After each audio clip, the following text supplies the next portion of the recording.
The New York Giants kick off their preseason game this Thursday against the New England Patriots. We're going to talk a little bit about what to expect, what to look for, and then some on today's LockedOn Giants podcast coming at you next. You are Locked On Giants, your daily New York Giants podcast. Part of the Locked On Podcast Network, your team every day.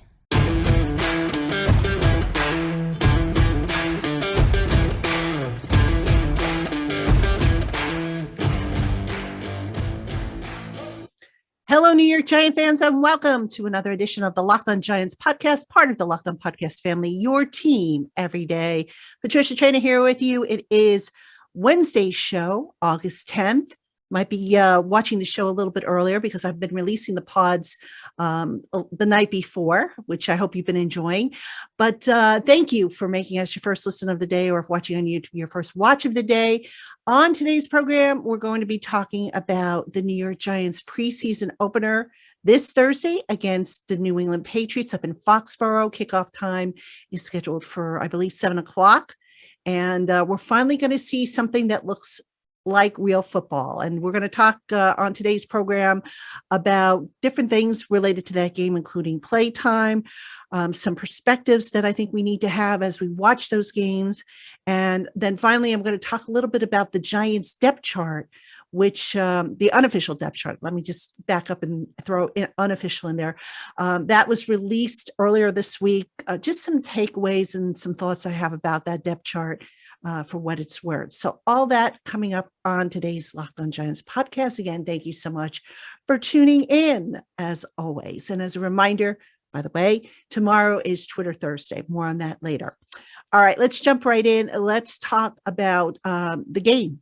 All right. So Brian Daboll has said that the plan is to play the starters, which I think we can all agree needs to be done. But what Daboll is planning to do, or actually is not planning to do, is he's not planning on capping how many snaps or how many reps or how many series these starters get.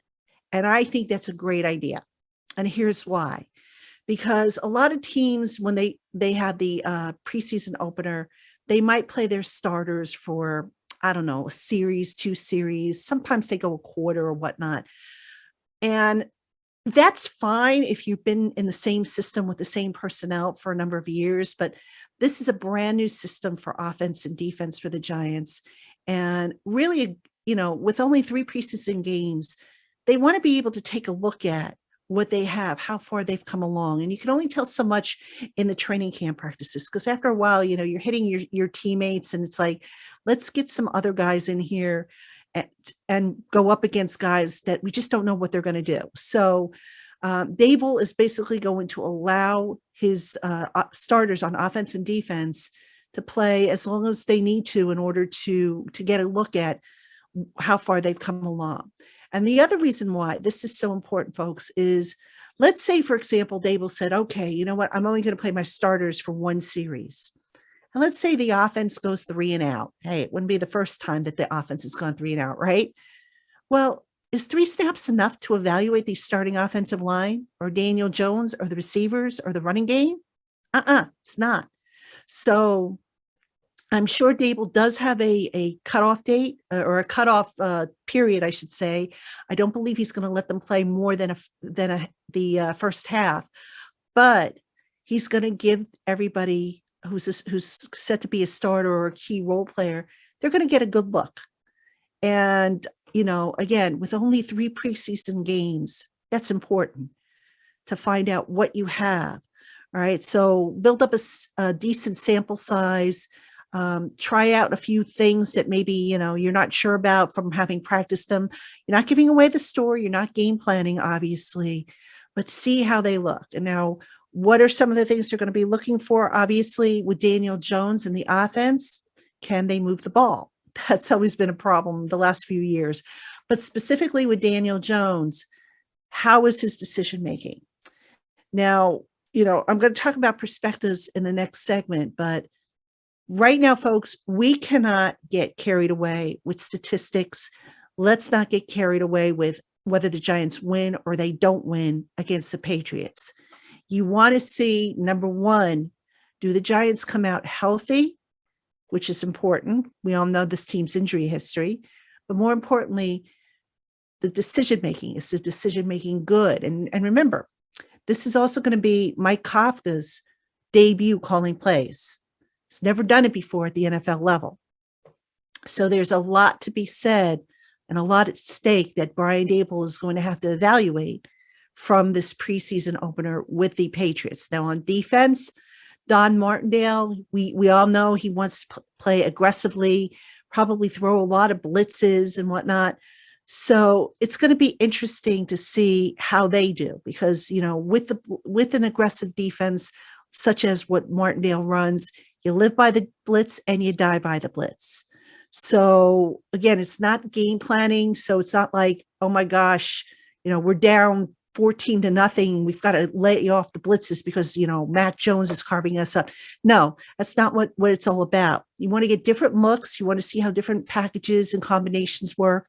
And above all, you want to sort out the bottom of your depth chart. Now, Martindale, when he spoke to the media on Monday, I believe it was. Yeah, it was Monday. Basically, he said, he's been pleased with the defense, but they're still trying to sort out some of the depth they have behind the starters. He mentioned inside linebacker is still a competition. I'm sure the depth of cornerback is still a competition. So they do have some things they need to sort out.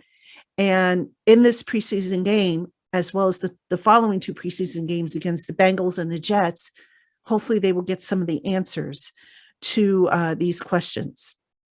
All right. So bottom line, there will be some players that won't be playing on Thursday night. Brian Daboll said basically because of injury situation.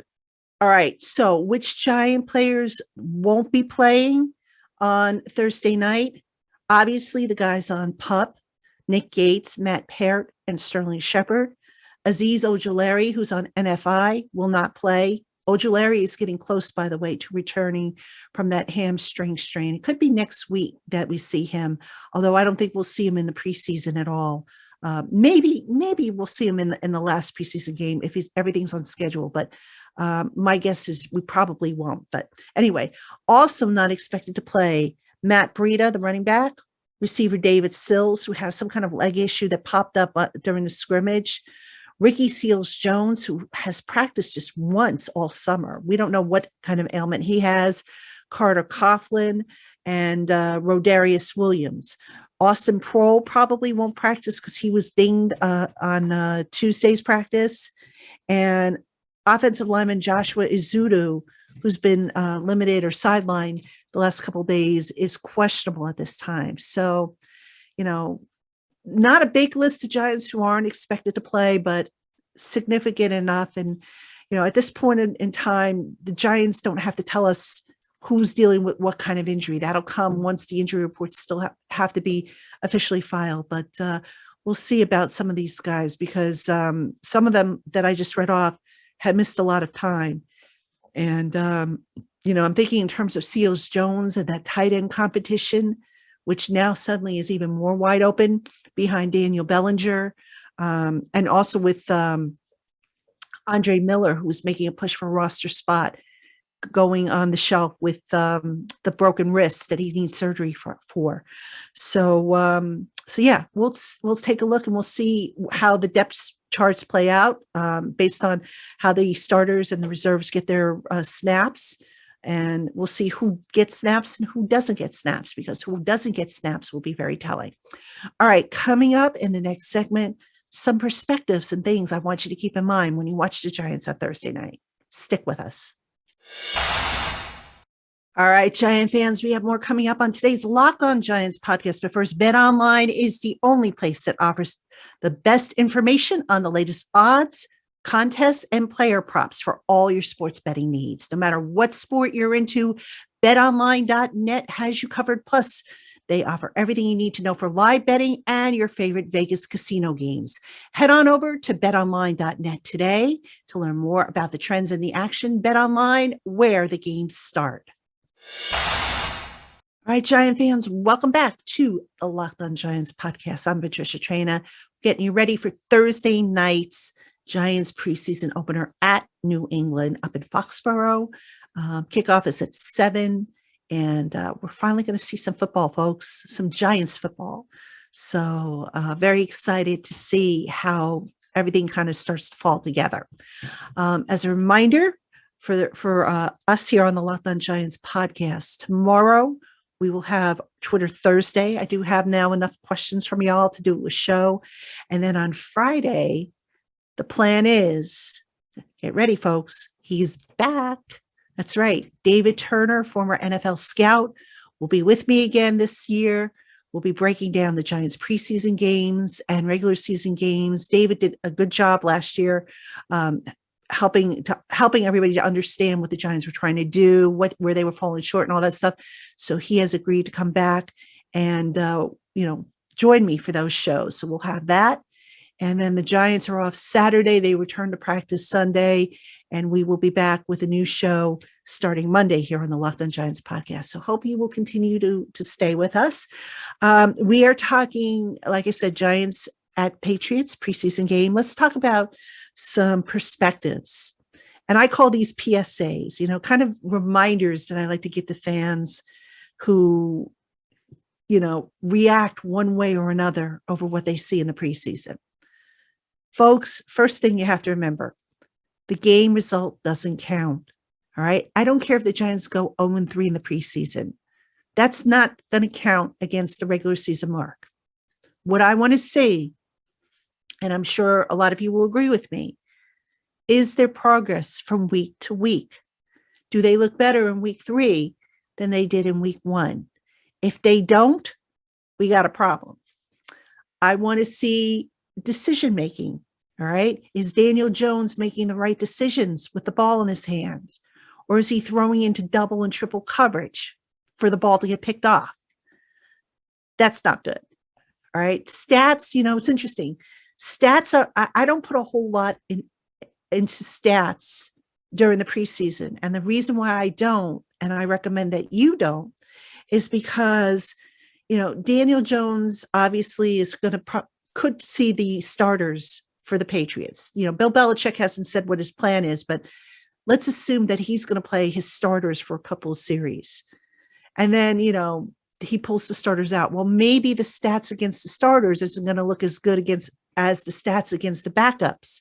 And subsequently, as you see, Tyrod Taylor come in and then Davis Webb, now you're talking about those guys likely going up against players who probably won't be on an NFL roster come September. So take the stats with a grain of salt. It's all about decision making. That's what the coaches are going to be looking for. Are they making the right decisions? If Daniel Jones throws a check down when he should have thrown a 15-yard pass down the field, that's going to, be one of the decisions that gets evaluated. All right. Health. I mentioned that before at the top of the program. You don't want any injuries. All right. I know it's difficult. Football is a violent game. Injuries are going to happen. But if you're the Giants, you want to come out of this game as healthy as possible. You don't want anybody, having any season-ending injuries or any injuries that might potentially put them on IR for the start of the season. And folks, may I also remind you, because I do get this question every year regarding injuries and PUP and IR. Once a player has passed his training camp physical, he cannot go on PUP if he becomes injured. So for example, Dane Belton, some of you said, well, can they put him on PUP? No, the rule is if you start the summer on PUP, you can stay on PUP for as long as you need to until you pass the physical. Once you pass physical, if you go out and you practice and you get injured, there's only one way to go, and that's IR. So hopefully that clears that up. I know a lot of people get confused about that. All right, other perspectives. You just want a smooth operation. You want to get a sense of, okay, how are what's going to be some of the play calls in certain situations. I mentioned Mike Kafka is going to be calling plays for the first time on offense for the Giants. And, we talk about the players who are auditioning for Brian Daboll. Well, Kafka's also auditioning for Brian Daboll as well, because Daboll has not decided beyond preseason who is going to call plays. I think it's going to be Kafka personally, but Dable has not made that decision, and he said he has not made that decision. So we still need to find out how that works.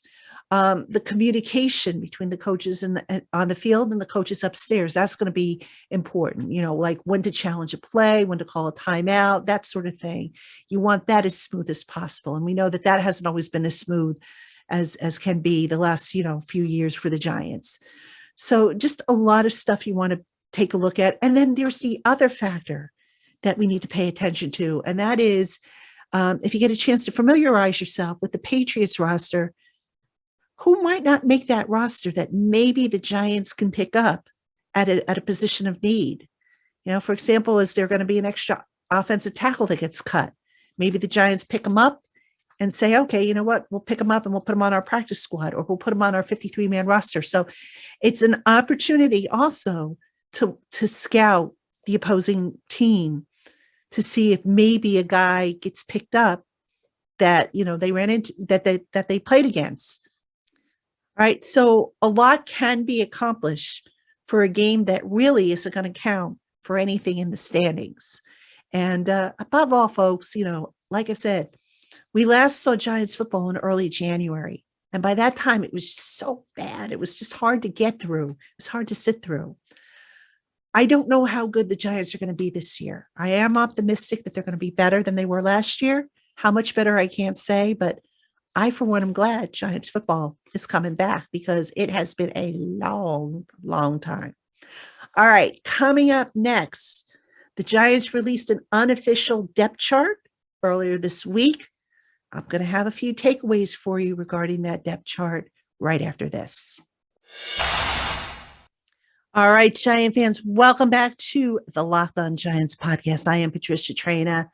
Thank you so much for tuning in and watching the podcast, or listen to the podcast if you're listening on our podcast platform partners, Odyssey, Apple, Google Play, Stitcher, wherever you get your podcasts. That's where we are, free and available to everybody. So happy again to be with you.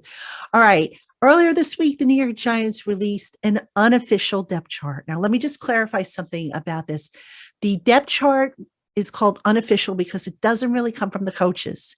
It is something that the public relations team puts together based on reps, based on, I guess to a degree, player input, maybe a little bit of, maybe some coaching input. I don't know how much, but it's not official because it's subject to change. And I know there are people out there who say, who cares? It's preseason. The depth chart means nothing. I disagree because it gives us an idea of where guys are in a competition. And yes, I just said that the coaches aren't, basically signing off on this or blessing it and saying, yes, this is official. But it's still coming from inside the organization where people might have, a little bit more insight than the media, the fans and whatnot. So it's still something interesting to talk about. And I do want to mention a few things that I took note of on the unofficial depth chart, and we'll see how it kind of changes as the preseason goes on. All right. First off, the depth chart has on offense. We'll talk on offense. You have 3 rookie starters: Wan'Dale Robinson, Evan Neal, and Daniel Bellinger are all listed as starters. So no surprise there, to be honest with you. I mean, that's how it was trending. The wide receiver spot, let's take a look at that. Wide receiver, you've got Kenny Golladay is going to be your X, and behind him, Darius Slayton is listed in front of CJ Board and Colin Johnson. 2 guys who, by the way, I think have had a little bit better of a camp than Darius Slayton. So that could be, the reason why that could be listed as such. Slayton has been in the league a little bit longer than I believe Ward and Johnson. So that's where maybe you don't put stock in a unofficial depth chart, but still, Slayton, if I tell you he hasn't really been running a whole lot with the ones this summer, that's very telling. And I think more telling than, stacking this up according to experience. All right. At wide receiver, number 2, you've got Robinson. Like I said, he is listed as a starter. Behind him, Richie James, who was a guy who has really looked good this summer and dating back to the spring. Richie James has return capabilities and is somebody who right now is making a pretty strong push for the roster. Right tackle, obviously, Evan Neal. He's going to be a starter. Glowinski at right guard. John Feliciano at center. The backup center listed is Jameel Douglas. Now, I kind of get the impression, and this is kind of interesting, the Giants have tried different backup centers when John Feliciano was out with his heat-related issue a couple weeks ago. And of the options, I thought Shane Lemieux was the most reliable, most consistent. You know, we saw some bad snaps from Jameel Douglas and Ben Bredesen. Max Garcia got in there. You would think that, you know, maybe Lemieux would get some more looks, but it looks like the Giants really want one of these other backup offensive linemen to win the starting, I'm sorry, not the starting job, the backup center job, because it sounds like they want to leave Lemieux at left guard rather than move him to center. He hasn't really dabbled much at center. He's still kind of learning the position and maybe would be there in an extreme emergency, but that could be it. But, you know, look, I've said it before, I'll say it again. If Feliciano isn't resigned after this year, because remember, he's only signed to a one-year deal, they have got to get a full-time center in here, a guy who has done it in college, whether that's a draft pick, whether that's a free agent, get a legitimate center in here, not a guard convert. You know, get your long-term center in place. All right. Shane Lemieux at left guard, Andrew Thomas at left tackle. Interestingly, Josh Izudu is listed as the backup left guard and the backup left tackle. It is very likely that Izudu, who is listed as questionable, will not play, at which point you will see, according to this depth chart, you'll probably see Max Garcia at guard and Devery Hamilton, who has had his struggles in camp, at tackle. Another guy, you know, I know a lot of people have asked about, Roy Mabeteka.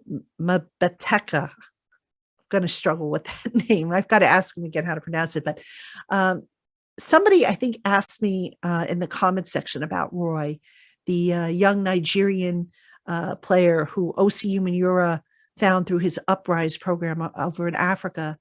And, you know, Bobby Johnson was asked about him today in the media sessions. And Bobby Johnson basically said, look, you got to remember, Roy's only put on pads, 4 times. So basically the takeaway there was this young man has the talent. He has the tool set. He has the want to. He doesn't have the experience, and that's what they've got to build up. They've got to build that up. They've got to build his technique up.